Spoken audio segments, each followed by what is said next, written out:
Welcome to This Explainer. Today, we are unpacking the ultimate creator's roadmap to launching your very own digital art storefront. If you've ever found yourself wondering how to turn your creativity into a truly reliable income stream, well, you are absolutely in the right place. We're drawing straight from a comprehensive source guide to break down the exact step-by-step process you need to take. So let's kick things off with the million-dollar question. How do you turn one digital file into endless income? Honestly, it sounds a little bit like magic, doesn't it? But as you'll see, it's actually a highly repeatable business model. Today, we're going to trace exactly how a single piece of art transforms from a simple file sitting on your hard drive into multiple passive income streams. All right, here's our game plan. We're going to move chronologically through this playbook.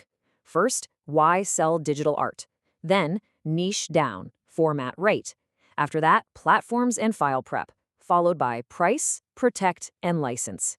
Then we'll cover get found, get sales, and finally, scale your art empire.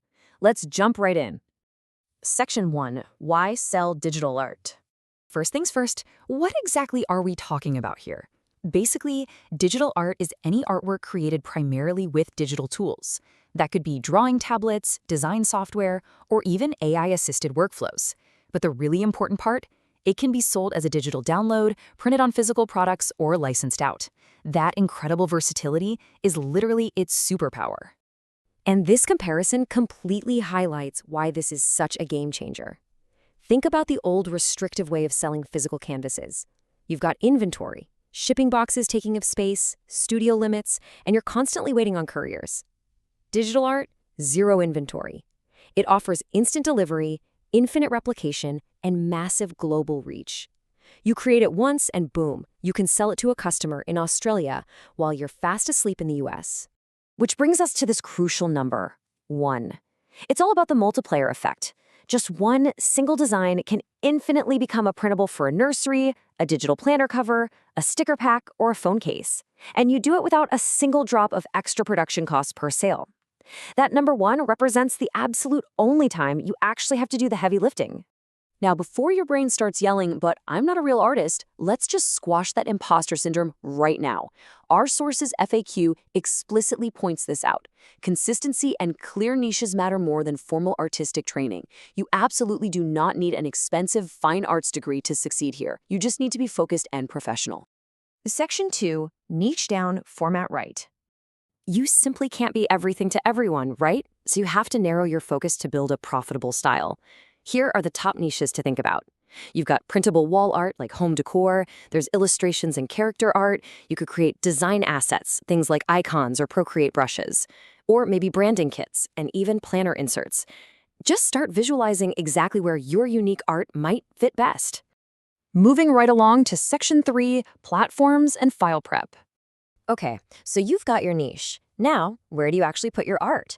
Keep in mind there's no single best choice here. If you want instant access to a built-in audience, online marketplaces like Etsy are fantastic.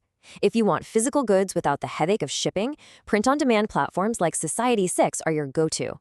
Want total brand control? You're looking at a creator-owned storefront like Shopify. Or if you're selling B2B, design marketplaces like Adobe Stock are ideal. Honestly, most successful creators end up using a mix of these.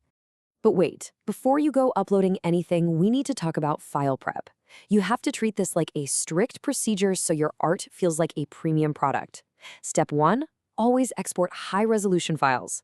Step 2, create a quick README or instructions PDF. Telling buyers how to unzip or print their files will literally save you hours of customer support emails. Step 3, bundle related pieces together to boost your average order value. And Step 4, spell out your licensing terms clearly. All right, Section 4, price, protect, and license. Let's talk money. Pricing can definitely feel intimidating, but remember, testing beats guessing every single time. The consensus is to start with competitive pricing based on platform norms and how complex your art is. Then, you track your conversions and adjust upward as your demand and those 5-star reviews start rolling in. Oh, and a quick pro tip, commercial licenses should always be priced much higher than personal use files.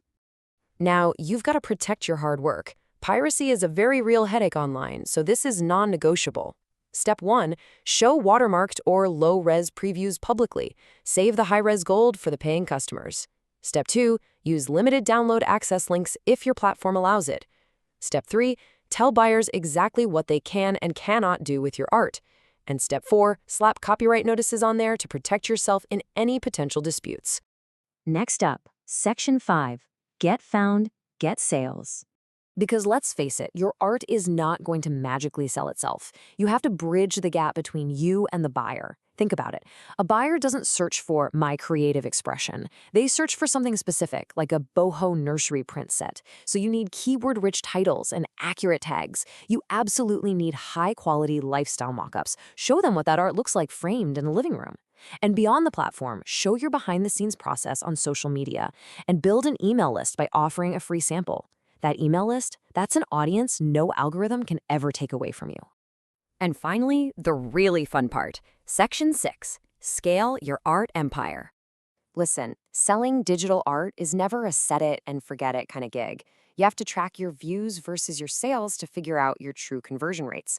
Treat every single listing as a data-driven test. Find out which traffic sources bring in the actual buyers, and then lean hard into the formats and themes that have proven demand. Don't just guess what people want. Let the data be your guide to scaling. Once you have that momentum, here is the ultimate scaling roadmap. Look at how that initial single file can evolve into a multi-stream empire.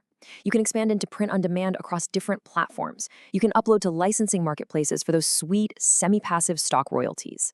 You can even set up recurring revenue with monthly memberships or sticker clubs. And eventually, you might even sell courses teaching other people your unique artistic process. The best part about all of this, you don't need to do every single one of these steps perfectly on day one. Momentum is so much more important than a flawless launch.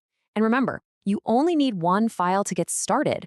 So after walking through this entire roadmap today, I'll leave you with this. What will you create today?